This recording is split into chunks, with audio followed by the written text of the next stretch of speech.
Bonjour à tous et bienvenue dans cette nouvelle vidéo. Alors dans la vidéo précédente, on a vu les grandeurs périodiques. Dans cette vidéo, on va voir une grandeur périodique particulière qui est le signal sinusoïdal.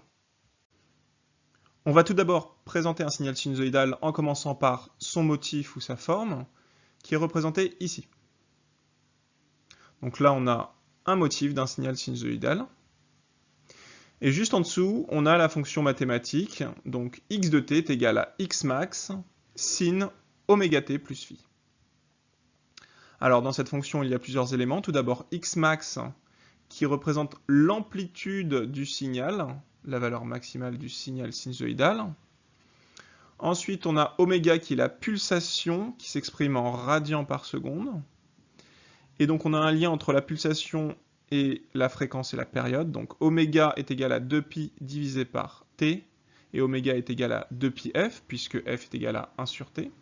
Donc la pulsation, ça traduit la largeur du signal, la largeur du motif, ça traduit la fréquence. Et enfin, on a phi, qui est la phase à l'origine, qui s'exprime en radians, que j'ai représenté symboliquement sur ce schéma, ici.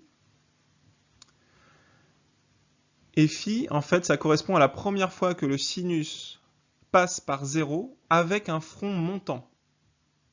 Donc on voit que sur le sinus, le front montant, il est là, et donc c'est ici, la première fois que le sinus passe par 0 avec un front montant.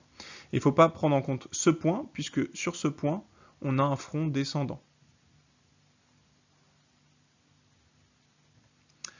Enfin, on peut déterminer la valeur moyenne d'un signal sinusoïdal, d'une manière générale.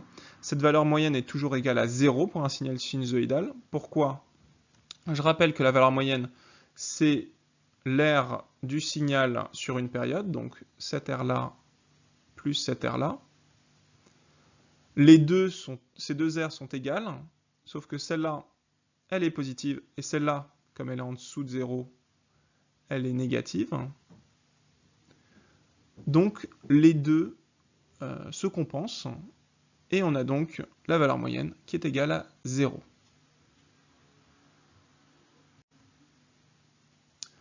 On peut ensuite calculer la valeur efficace d'un signal sinusoïdal. Donc je rappelle la formule, la valeur efficace au carré est égale à 1 sur t, l'intégrale de 0 à t, x max au carré, sinus de oméga t plus phi au carré dt. Première chose, c'est qu'on va transformer un petit peu le sinus au carré parce qu'on ne connaît pas l'intégrale d'un sinus au carré. Donc je rappelle, ça c'est une formule de Trigo, que sin oméga t plus phi au carré, c'est égal à 1 moins cos de 2 oméga t plus phi, le tout divisé par 2.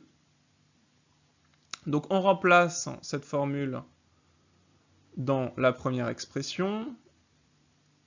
Ensuite, on décompose en deux éléments, le 1 d'un côté et le cos de l'autre. Donc on a une première partie de l'intégrale, une seconde partie de l'intégrale. Et ici, donc là on n'a plus de sin carré, on a un cos. Et le cos c'est comme le sinus. Ici en fait on calcule la valeur moyenne, et donc le cos c'est comme le sinus. Et bien la valeur moyenne d'un cosinus c'est égal à 0. Donc toute cette partie-là, elle est égale à 0.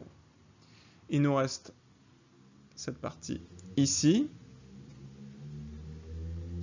dont on peut déterminer l'intégrale de x max au carré sur 2, c'est une constante, donc l'intégrale c'est x max au carré sur 2 multiplié par t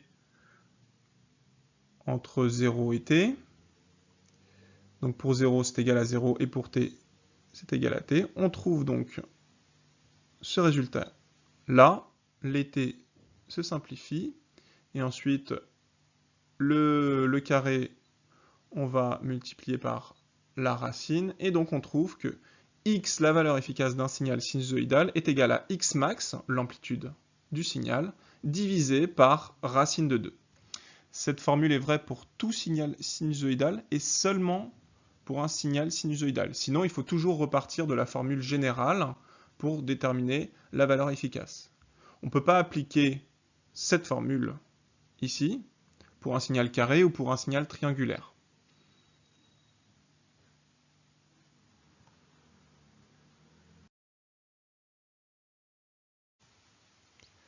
Nous allons maintenant introduire une nouvelle représentation des grandeurs sinusoïdales et on va voir pourquoi on a introduit cette représentation. Pour ça, on va prendre ce petit exemple ici, avec la tension U qui est la mise en série de deux dipôles dont les tensions sont U1 et U2. J'ai précisé juste en dessous les valeurs de U1 et U2 et on les utilisera par la suite.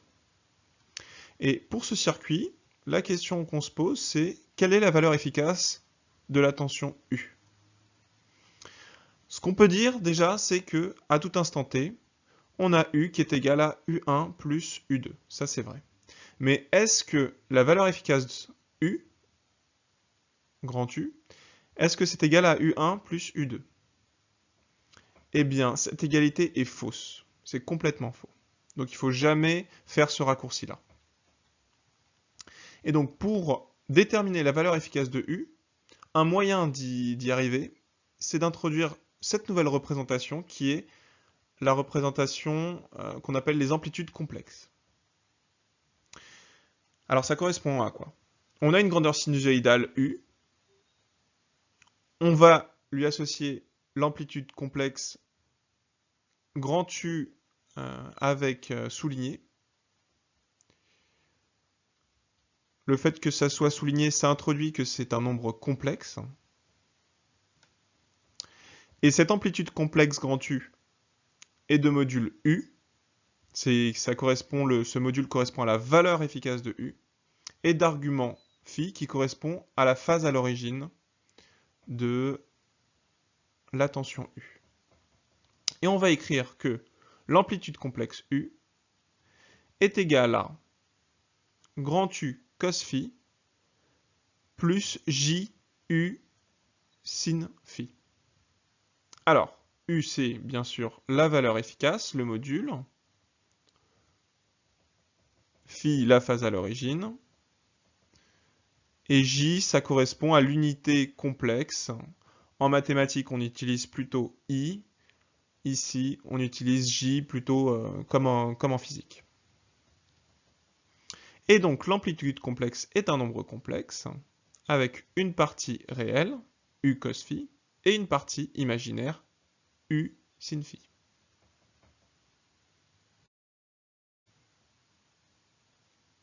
Maintenant, on va voir comment déterminer du coup cette valeur efficace de U. Eh bien, on a U est égal à U1 plus U2 à tout instant t, et on peut aussi dire qu'au niveau des amplitudes complexes, l'amplitude complexe de U est égale à l'amplitude complexe de U1 plus l'amplitude complexe de U2. Cette équation est vraie. Ensuite, on va reprendre à partir de l'exemple et des valeurs que j'ai données en dessous, on va déterminer l'amplitude complexe de U1 et l'amplitude complexe de U2. Alors, on a dit que c'était la valeur efficace multipliée par cos de la phase à l'origine. Alors, U1, on a U racine de 2, c'est l'amplitude du signal. Et cette amplitude, si on la divise par racine de 2, on obtient la valeur efficace. Donc, si on divise par racine de 2, il nous reste 2. Et donc, on récupère ce 2 pour l'amplitude complexe. Donc, on a U1 qui est égal à 2 cos pi sur 4, la phase à l'origine qui est ici, plus J de 2 sin pi sur 4. C'est égal à racine de 2 plus J racine de 2. On fait de même pour U2. Alors pareil, 3 racine de 2, c'est l'amplitude du signal. Si on divise par racine de 2, on obtient 3, et ce 3, ça correspond à la valeur efficace du signal U2. Et donc l'amplitude complexe de U2, c'est 3, la valeur efficace, cos de la phase à l'origine, donc cos de moins pi sur 3, plus J, à nouveau la valeur efficace, 3, sin de moins pi sur 3, la phase à l'origine. Et donc tout ça, ça nous donne que l'amplitude complexe de U2 est égale à 3 divisé par 2 moins J 3 racine de 3 divisé par 2. À partir de là et à partir de l'équation du dessus, on peut calculer l'amplitude complexe de U. On obtient ces valeurs-là. Donc pour la partie réelle, c'est 2,91 et pour la partie imaginaire, c'est 1,18. Et après, on peut calculer le module et la phase, ici, donc la valeur efficace et la phase de ce signal-là. Donc pour calculer le module, je rappelle que c'est racine de la partie i imaginaire au carré plus la partie réelle au carré. Donc c'est cette formule-là. Ça va nous donner donc le module et donc la valeur efficace de la tension U. Donc on a trouvé ce qu'on cherchait à la base, et ceci grâce aux amplitudes complexes. Et on a aussi la phase à l'origine de la tension U, donc qui se détermine par l'arc tangente de la partie imaginaire divisée par la partie réelle.